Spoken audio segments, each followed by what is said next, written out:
Aujourd'hui, je voudrais vous parler de batterie. Évidemment, comme vous le savez, nous, à Québec solidaire, on a toujours été pour les batteries. Et puis, ça se fait de manière à ce qu'en fait, il y ait deux choses importantes. D'abord, les revenus et ensuite, le contrôle. Parce que les batteries doivent s'insérer dans une transition énergétique. On a le contrôle, entre autres, pour baisser les GES du Québec. Et aujourd'hui, on doit se poser la question, c'est quoi la limite ? C'est quoi la limite? Je veux dire, il y a 7 milliards de dollars à terme qui vont être sur la table. On parle de... la limite, c'est quoi? C'est 100 000 piastres par job, 200 000 piastres, 500 000 piastres par job. On est rendu à 1,5 million par job. 7 milliards à terme, je vous rappelle, c'est comme si chaque Québécoise, là, ceux qui sont nés hier et ceux qui ont 99 ans, prêtent 1 000 piastres par personne à cette compagnie-là. On ose comparer ça à la baie James. Et encore une fois, 7 milliards, je pensais que c'était important d'y revenir ce matin parce que c'est quand même énorme. La baie James, là, c'est des infrastructures qui nous appartiennent à nous, les Québécoises et Québécois.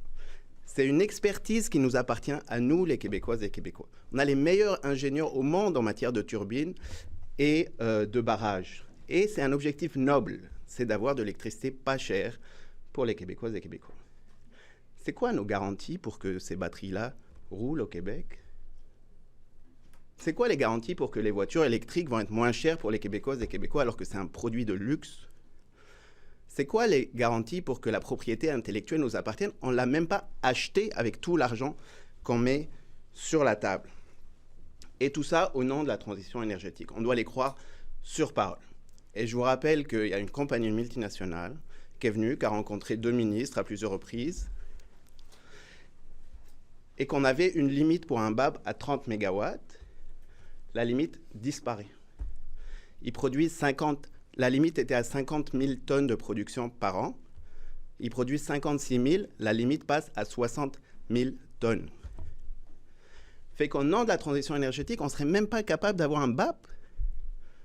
Un BAP, là, c'est un moment démocratique, où les citoyennes et les citoyens ont la seule chance, c'est le seul moment où ils ont la chance de s'exprimer, où les spécialistes viennent s'exprimer sur le plus gros projet public-privé, à entendre l'appeler privé, de l'histoire du Québec. Fait que nous, notre demande aujourd'hui est claire. Hier, on a entendu le gouvernement prendre acte qu'il y a un manque de confiance des électeurs et des électrices envers la manière de gouverner de la CAQ. Mais nous, on veut que le ministre Fitzgibbon, avec tout son historique d'éthique, aujourd'hui nous dise que la version de maître chez nous au Québec, là, ce n'est pas des multinationales qui viennent décider de nos normes énergétiques, et c'est un BAP pour que les citoyennes et les citoyens, entre autres de Saint-Basile, se prononcent sur ce projet-là.